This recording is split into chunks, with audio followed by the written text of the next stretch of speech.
Brian Daboll fired after another disappointing loss yesterday. Giants at 2-8. We're going to talk about that. Jets as well. And also, movies are back. Coming up next.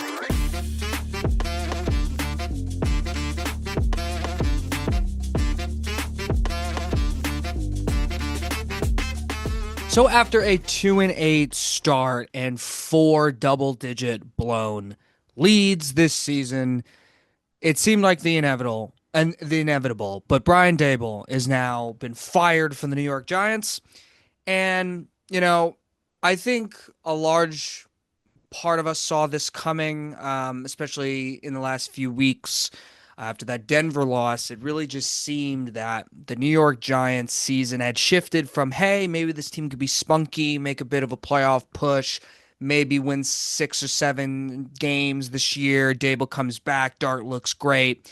It really shifted after that because after a crushing loss, as crushing a loss as it could really get, up 19-0, you even score more after that, and yet you still lose the game, you know, and there were a lot of reasons why that happened. But of course, the number one person that is going to get blamed is the head coach. Now, Brian Dable has been was 3.5 years, his New York Giants tenure. Now, there were rumors that he could be fired after year two. There were rumors he could have been fired after year three. In fact, a lot of people thought he should have been fired after year three. Year four, he doesn't make it. He doesn't finish it. Now, we looked at the schedule coming in. We understand there was a lot of excitement about the Giants in the preseason. The vibe seemed to be really good. That changed the second Russell Wilson was starting. Mistake number one for Brian Dable. I understood why they did it. Looking back on it, I'm also not in the room. If I'm seeing that Jackson Dart's playing great and Russell Wilson's not, I'm going to make the decision that's best for me to win games. And clearly, that was the wrong decision. On paper or looking from the outside, I could see maybe starting the vet for a bit until the rookie's ready. Makes a lot of sense, but the rookie looked ready right away. In fact, Jameis Winston looked better than Russell Wilson coming into this season. So that is a tremendous mistake. And when you start your year off 0-3, when you could argue if Dart plays those games, the worst you're probably going to end up being is 1-2. You probably lose to KC. Some people, including myself, think Giants could win that game versus Washington if Dart plays. Instead, your offense looks completely inept. And the Dallas game was the Dallas game, as we all know. Russell Wilson played great. So maybe they lose that game with Dart. Who knows? Because Russell Wilson was fantastic, and yet they still found a way to lose because the defensive coordinator has no idea what the hell he's doing. That's also on Daboll. You hire probably, is anyone going to get mad at you if you say Shane Bowen is the worst defensive coordinator in football? Is anyone really going to get upset? Because if you think of the talent the New York Giants have on the defensive end, really the only way Shane Bowen defenses look good is if the other team drops the ball. I mean, you saw that versus the Eagles. Even the Eagles game, which was by far his best game as a coordinator. I mean, Jalen Hurts missed people. Jalen Hurts was terrible. I mean, he literally missed open receivers constantly, including one big egregious one where he just completely overthrew a wide open receiver. That would have been a touchdown. All of a sudden, that game is a lot more different. So, I get there's injuries to the secondary. I get it. But this defense is just, they look like they've quit on the DC. It's amazing he's still there, to be honest, but it is what it is. So now the New York Giants are in a situation where they need to look for a head coach. Now, when I made my instant reaction video, it was not for sure if Joe Schoen was going to come back. Now it is. They've made the decision to bring back Joe Schoen. A decision that I think before the firing, I think a few weeks ago, I think I would have been more okay with than I am now. Joe Schoen has built a talented roster. Okay, as much as I think the last 2 years You could probably put more blame on him than Daboll, in my opinion. I thought last year's roster in particular was a lame duck situation with Daniel Jones at quarterback.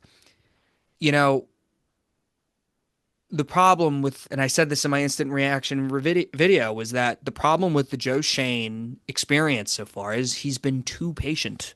He even said that in Hard Knocks. He doesn't like to skip steps. I get it. That's not necessarily a bad approach. But in New York, if you're going to take that patience route, you need to be a lot more direct in your decision making. If you are not sold on Daniel Jones and Saquon Barkley, trade them. If you think there is a ceiling with that group, trade them. Now, it is clear that that was the case because the contract they gave Daniel Jones had an assumption like, hey, he might not be the guy 2 years from now, so we have an opt out after that. It wasn't a bad way of thinking going into a contract giving Daniel Jones $40 million a year. Saquon Barkley. A lot of smart teams don't really pay running backs unless their roster is designed to where they can do that. Say the Philadelphia Eagles. If you're going to do that, trade him. They didn't trade him, they let him walk. Now you see this year, even when they play the Eagles, Cam Skattebo, Jackson Dart. You see the vision. The problem is it is taking too long for that to happen. And when you have a fan base that, keep in mind, wasn't exactly doing well before you got there. So this idea that you had to sit through another rebuild was not something that was going to be exciting for them. Even though they have hit on this quarterback, and I believe they have hit on this quarterback, even though he gets, he's reckless. I mean, it's safe to say Jackson Dart needs to find ways to stay healthy and not be in concussion protocol. Safe to say that's the case because this kid can play. And there's a lot of coaches that are going to want this job because of this kid, who, by the way, was drafted by Brian Daboll and Joe Shane. And I think a lot of the credit can go to Daboll, who's now gone. So it's a fascinating situation here. But Joe Shane is going to be back, and he's going to select the next head coach for the New York Giants. And there's going to be a lot of people not happy with this. A lot of people. Now, as in any decision, it's never black and white. There are some decisions where it is black and white. Say, firing Brian Daboll after yesterday. I think it was a very black and white decision. It's very much he had to go. It was clear. There was really no reason to bring Brian Daboll back. And the timing, firing a coach middle of the year, it's not like the Jets with Robert Saleh last year where the season was still alive. I think they were 2-3 after that. This is a 2-8 team. This team is done. You have Jackson Dart, who is going to be hurt now for 2 weeks. He is not going to be back in for a few weeks. Whether it's Russell Wilson or Jameis Winston coming in the next few weeks, which for me, if it were up to me, I am playing Jameis Winston. I don't care about the quality of your draft pick because you have your quarterback. I don't care about the quality of your draft pick. I think the Giants should do whatever they can to try and win and develop and compete and win games. I think that's very valuable for them this year because you have the quarterback. Last year was different. They didn't have a quarterback last year. This year, they have a quarterback. So they have a young quarterback that could really take this team places if you develop his situation properly. And you hope he stays healthy. So the Giants are in a situation where actually they need to get rid of this losing stink. Because I think it's a big reason why the players quit on Daboll. Because you could be saying the right things, but as much as your team is going to continue to lose games in the last 3 years, the players are just going to stop. And the players are hearing this stuff too. They're getting booed. When they boo the coach, they're booing the players as well. And it's just not a good vibe. And it was time for a refresh. So as much as I don't hate Brian Daboll, as much as I wasn't one of these guys online being like, you got to fire Daboll, Daboll stinks, blah, blah, blah. Daboll won Coach of the Year, okay? His first year. I thought he was very impressive. Second year, Daniel Jones wasn't it. There was a ceiling. Injuries a lot to do with it as well. Year 3 was a throwout year. You had to rebuild and you had to find your next quarterback. It was too much losing to overcome. It's just that simple. And The failure of Joe Shane, because this is on Joe Shane too, which is why, you know, I'm not as excited about him coming back. I think if you're going to wipe the slate clean with a coach, you should probably wipe the same slate clean with the GM. Even though this team is super talented, even though I have defended Joe Shane, even though I don't think it's necessarily the end of the world that he is back. I think I have an opinion that some Nets fans may have, say with Sean Marks, for example, in Brooklyn, where they understand the man has done some good things, but they feel that a clean refresh was necessary. And the Nets have not fired Sean Marks, and they're not going to. Something that I have defended. We'll see who's right when it comes to that decision. So the New York Giants now have to look for a new head coach. Here's the thing. Who is that guy? Because I have no idea. I think last summer, you had Vrabel, you had Ben Johnson, you had all these candidates, right? That were ready to coach now. Now you look, and you're really not so sure of who that is.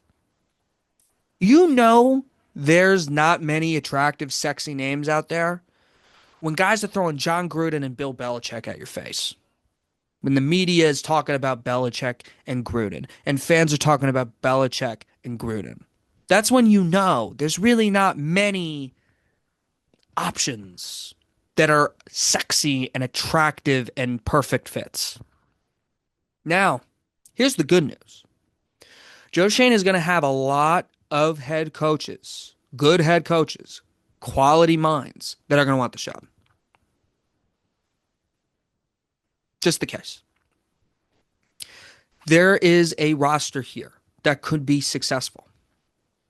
You need the right voice in that locker room. Joe Shane is going to make that decision. Now, Joe Shane looked like he hired a good coach with Daboll in that year one. Not as many people are going to be on board with him making this decision this time around. 2-8. I think the coaching definitely has been lackluster this year, and it's not necessarily X's and O's with Daboll because people were going ahead as play calling when Russell Wilson was the quarterback. I argued poor quarterback play was a big reason why this offense did not look good.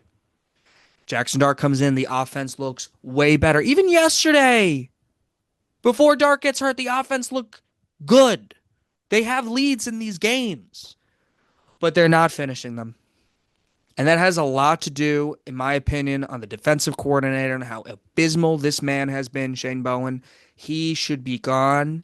It's laughable that he's still here. And I said this after week 2, when the Giants had blown that game for Dallas. Brian Daboll should have moved on from Shane Bowen there. Because he is a huge reason why they have lost games.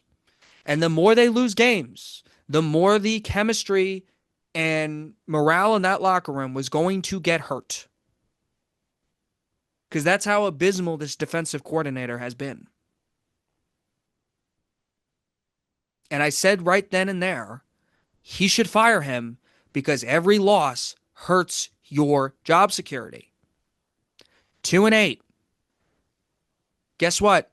Shane Bowen's defense sucked versus the Saints. Shane Bowen's defense sucked versus the Broncos in the fourth quarter. Shane Bowen's defense sucked versus the Dallas Cowboys.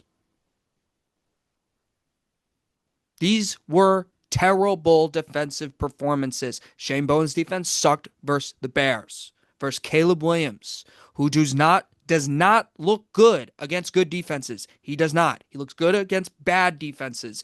Why is this defense so bad with the talent that it has? I don't care about injuries to the secondary. I get it. I get that. Caleb is running all over the place. It looked like Giants players didn't want to touch him.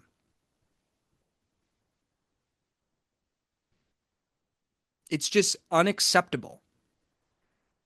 But you know what? That goes on Daboll because he kept him around. He clearly liked something about Shane Bowen. And you know Wink Martindale is just laughing at all this because this defense has not looked good since he has left. I think it's a big criticism for on Daboll that he could not get along with some people. Now Wink has a history of not getting along with other coaching staffs, but Daboll didn't hire the right defensive coordinator. You need defense to win these games as well because the New York Giant offense was scoring. It's not like, oh, the defense wasn't playing up to snuff because the offense was constantly having them on the field. This New York Giant offense was scoring, which is another reason why I don't think Daboll was an atrocity as a head coach. But if you lose that locker room, which he clearly had, when you blow the games that they had blown, you're overseeing everything. If you believe the defense is at fault for losing these games, you fire the guy you think is, you let that guy go who you think is responsible for why this defense is not playing up to snuff. That's what you do. So as much as Brian Daboll is going to get, as much as he deserved to get fired yesterday, there's issues with the New York Giants that need to be discussed. The fact of the matter is, Joe Schoen was too patient with his approach. I mean, Brian Daboll was working with Drew Lock, Tommy DeVito, Daniel Jones, bad Daniel Jones. Okay, it's important to note that because people think, oh, Brian Daboll was a big reason why Daniel Jones didn't work. I don't agree with that at all. Daniel Jones was abysmal the last year and a half with the New York Giants. It was abysmal. Injuries are part of that. But that was a big issue. You gave Brian Daboll really not too much to work with at the quarterback position. And if you are going to have Daniel Jones as your QB, everything else needs to be set. You need to have a good defense. You need to have a good offensive line. You need to have a great running game. And that is not the case. Last year, they had a throwaway rebuild season. That was what last year was. You knew coming in, maybe they might be competitive if Jones is good. He wasn't. You had to scrap it because you needed to draft your franchise quarterback going forward, which this is why I say Schoen and Daboll's plan could have worked in a lot of other places. Not New York. Not New York. They're not going to take 4 years in a row of losing, 5 years. They're not going to take it. It's not going to happen. You have to be quick and direct with your decision making. You have to be efficient with your decision making. So, because of this, Giants have to find a new head coach because that voice has tired out in that locker room. I don't think this is the end of the world. This was the right decision to make.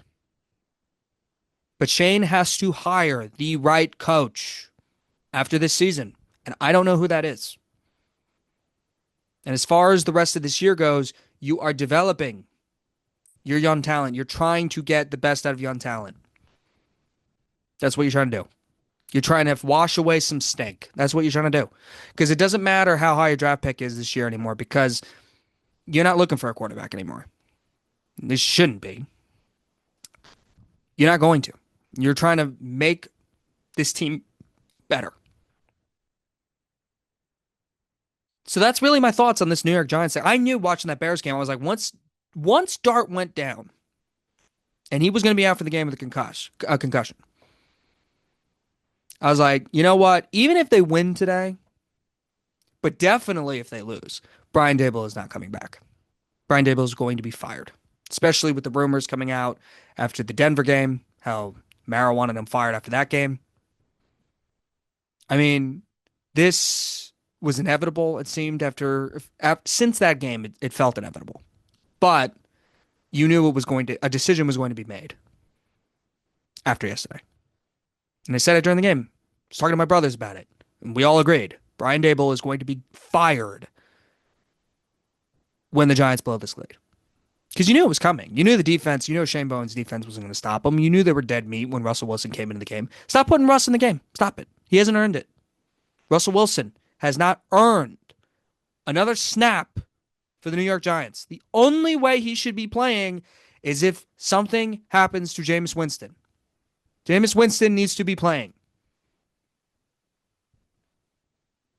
You need to wash away the stink of the New York Giants, Jameis Winston is going to throw interceptions. He's also going to open the field up for your receivers. He's also going to bring a healthier vibe. You should bring him back next year as a backup for Dart.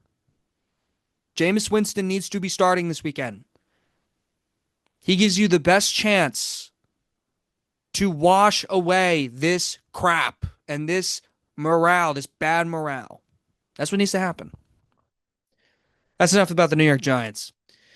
The New York Jets obviously have made huge decisions in the last 2 weeks, decisions that I believe were 100% beneficial to the franchise.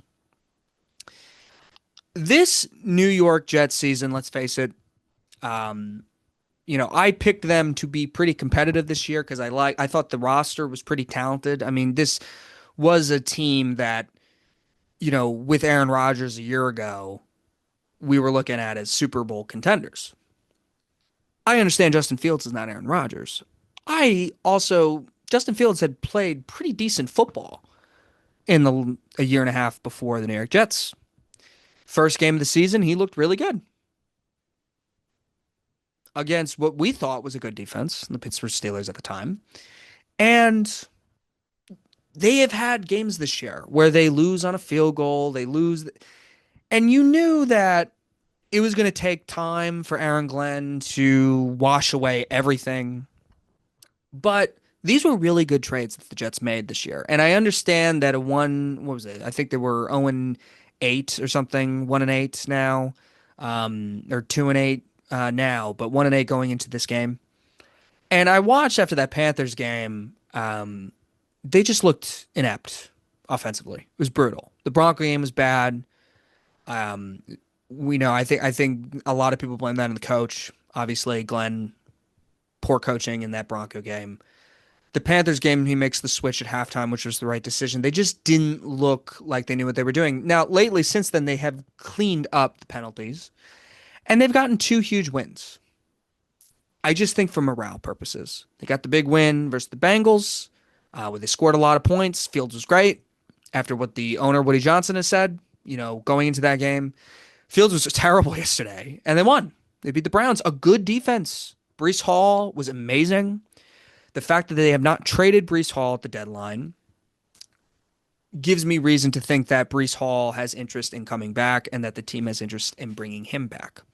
Because I think the New York Jets, unlike what the Giants did in their original rebuild, where they kind of they didn't cut bait with guys right away. Weren't sold on them. They cut bait with Sauce Gardner. They cut bait with Quincy Williams, who had requested trades, and they kept that in house. I mean, that is something we have not seen from the New York Jets franchise in a while.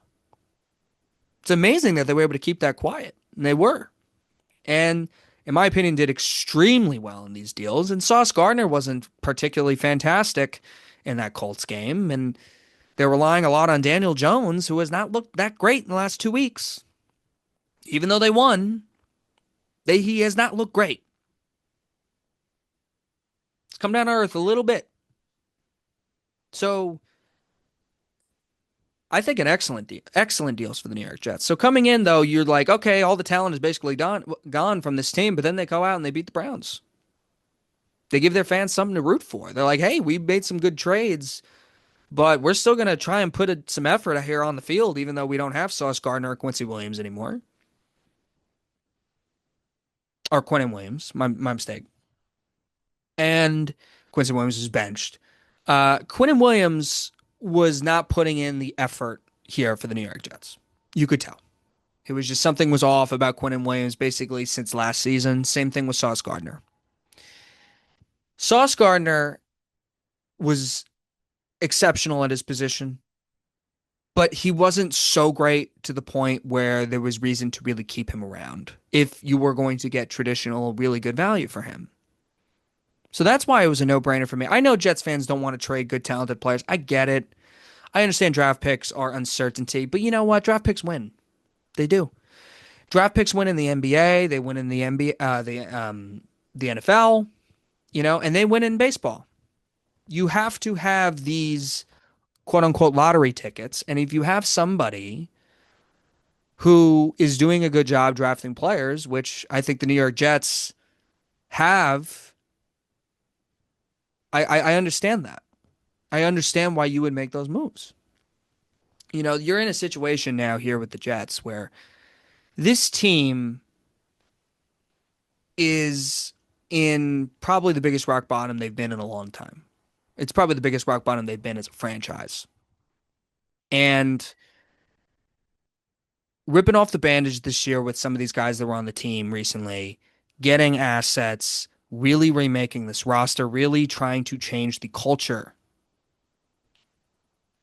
It's the right move. It's the right thing to do.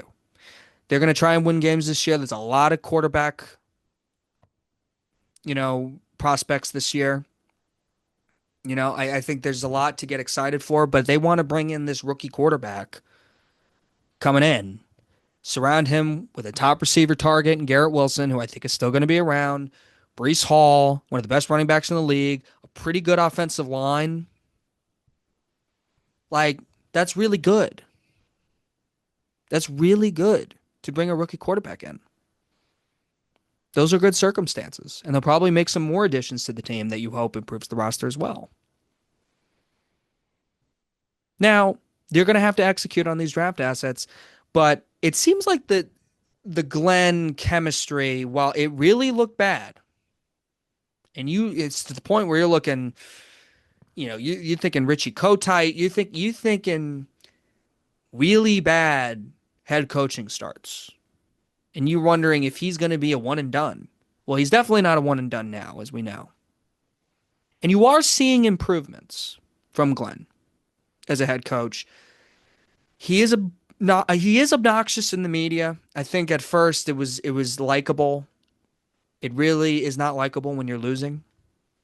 Kind of similar to it's not the same as Mike McDaniel obviously in Miami, but it's a little similar in regards that way of talking to the media is charming when things are going well, but when not going well, it's insufferable. That is something Glenn, I think, is picking up at just a bit. But the Jets looked good against a good defense with really bad quarterback play. Now, imagine if you can get somebody in there that can play the quarterback position at a really good level. Imagine if you're able to draft, God forbid, for the New York Jets, a franchise quarterback. There's going to be a lot of prospects to select in the positions that they have and with the other assets that they have. But they got to get it right. The New York Jets have made sexy looking trades in the past. They've made trades with a lot of hope. And their fan base has no reason to really truly hope for the team anymore because they've given them no reason to. But I think now there's a little bit of light. And there wasn't a few weeks ago. There really wasn't. The Jets seem to be making quick decisions, which I think is necessary for a New York rebuild. They're making these decisions quickly. They're making smart decisions so far. Listen, you're going to have to give Glenn some time. And I know it looked bad, and I know he says some crazy stuff in the media right now. He looks arrogant, right? He acts like he's better than what he is. But this is what you got to do. And so, nice win. I think they should still try to be competitive in these games because the losing stench really sucks. But listen, they have 2 wins. 3 or 4 wins, I think you're going to be able to draft your franchise quarterback. And I think there's a lot of quarterbacks that could be good. And there's a lot of wild cards with these quarterbacks. So you have no idea. Maybe the number one pick. I mean, look at Cam Ward. Jackson Dart is clearly the best quarterback out of this last draft. He fell a lot. And a lot of teams that needed quarterbacks did not take Jackson Dart, including the Jets. So it's going to be interesting to see what they do. I have not talked about movies on this channel for a long time. That's purely my mistake because I do love them and I haven't been able to go to the theater as much recently and, doing other things that I'm trying to work on and do in my career. But there is something that I really wanted to talk about. One of my most anticipated films that was supposed to come out of this year, the Michael Jackson biopic, Michael, was delayed until next year. Something I was really excited for was the director, Antoine Fuqua, and the fact that I am a massive Michael Jackson fan.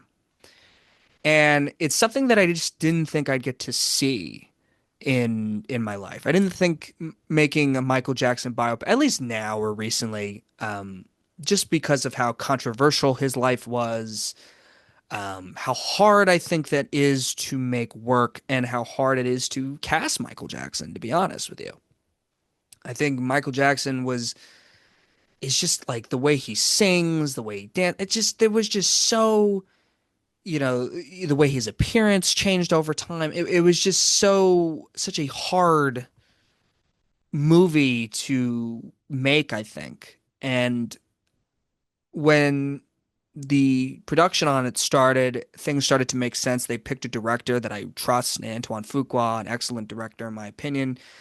And this trailer, when it came out, I was blown away.